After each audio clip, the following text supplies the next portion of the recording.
The Wild West was its own realm. There, everyone had the chance to make a name for themselves regardless of their background. Areas self-governed, and individuals made their own laws.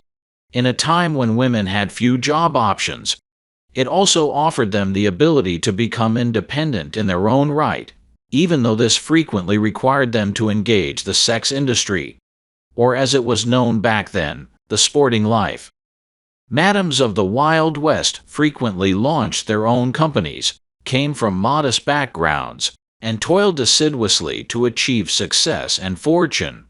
They overcome several obstacles while operating in an environment that was frequently violent and ruled by men.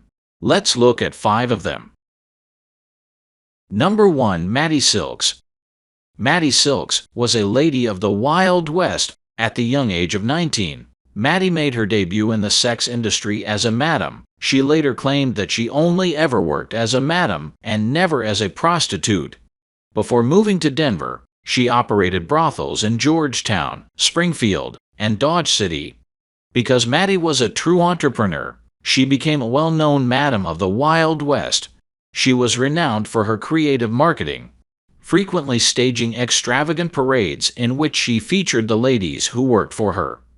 Her efforts were fruitful. The famed House of Mirrors overtook the Market Street brothel as the most well-known brothel in the city in 1898.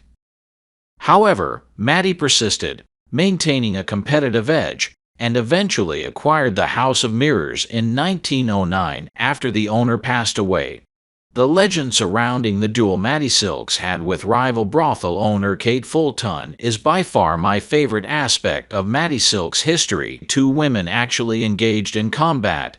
According to tradition, the 2 ladies were competing for Court Thompson, Mattie's lover, as well as business. When the rivalry heated up, a battle was set up in which the 2 confronted one another, topless nonetheless.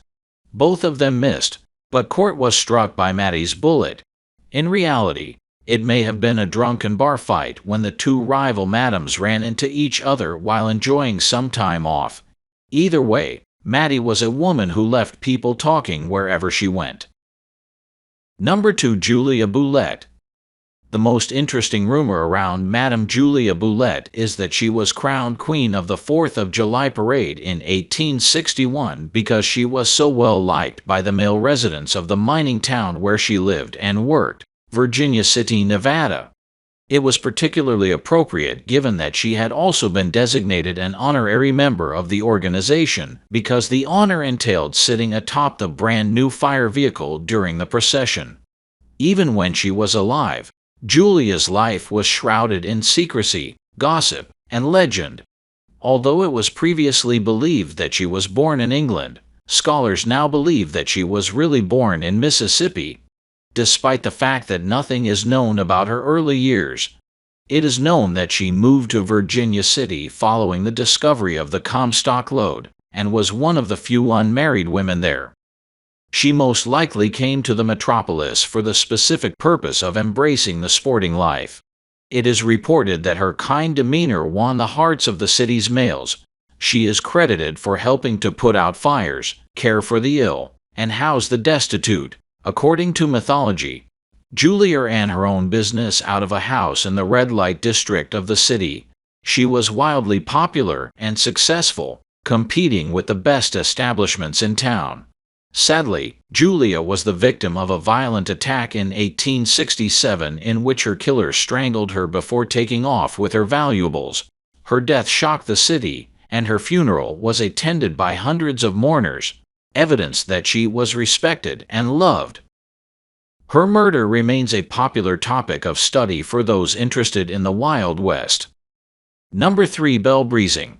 Belle Breezing was dealt a bad hand in life and did her best to survive when faced with a dire situation and virtually no prospects or opportunities. It is a complicated and fascinating story, and I will just cover a few main points here.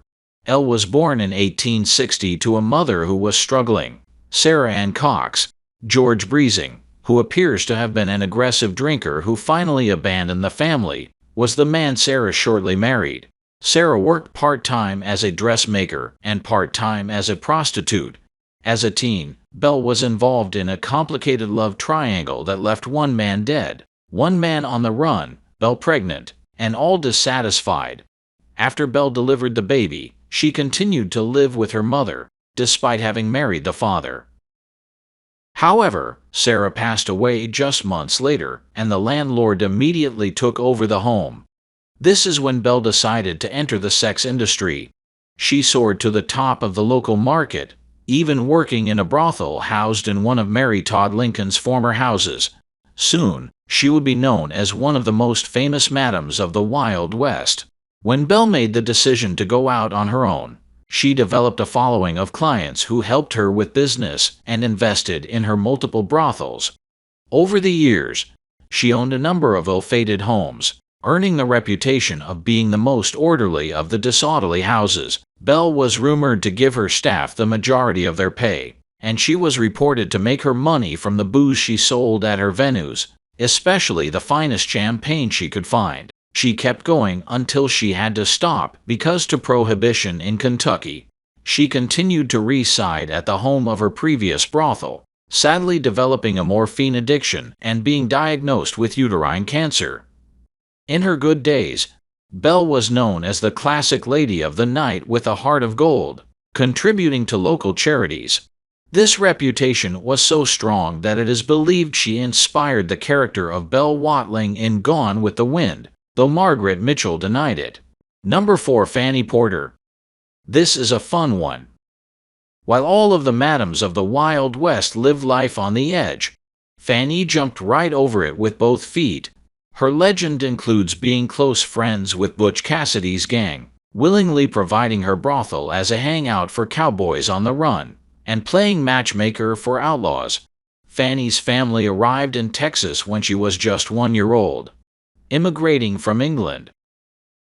Growing up as both an immigrant and in the middle of the Wild West may have inspired her to enter the sporting life, as she took up the trade as a teenager and opened her own brothel at age 20 in San Antonio. Was known as a high-quality establishment, and outlaws loved spending time there following their successful heists. Most famously, the mysterious Etta Place is said to have met the Sundance Kid while working for Fanny. One would have loved to have been a fly on the wall in that place. Fanny was trustworthy, known for never giving up information about any fugitive customer. Fanny was successful partially because of her shrewdness. When public opinion started to turn aggressively against brothels, she closed up shop and quietly shifted careers. She drifted into obscurity, with various theories about what she did with the remaining years of her life. Number 5. Dora Dufresne. We'll end things in Deadwood with Dora Dufresne, one of the most famous madams of the Wild West. Like Fanny Porter, Dora's family immigrated to the American West, Nebraska, from England when she was just a girl. And like most of the women in this post and most that I've read about who became soiled doves, she entered the sex industry as a teen. But the trajectory as to how that happened is muddy at best. What we know is that she began working as a prostitute in Nebraska at a young age and then made her way to Deadwood as the gold rush hit, arriving in town and declaring herself a madam from the get-go. She may have started in nothing more than a tent or two, but she eventually became one of the most successful madams in the area up until her death in 1934.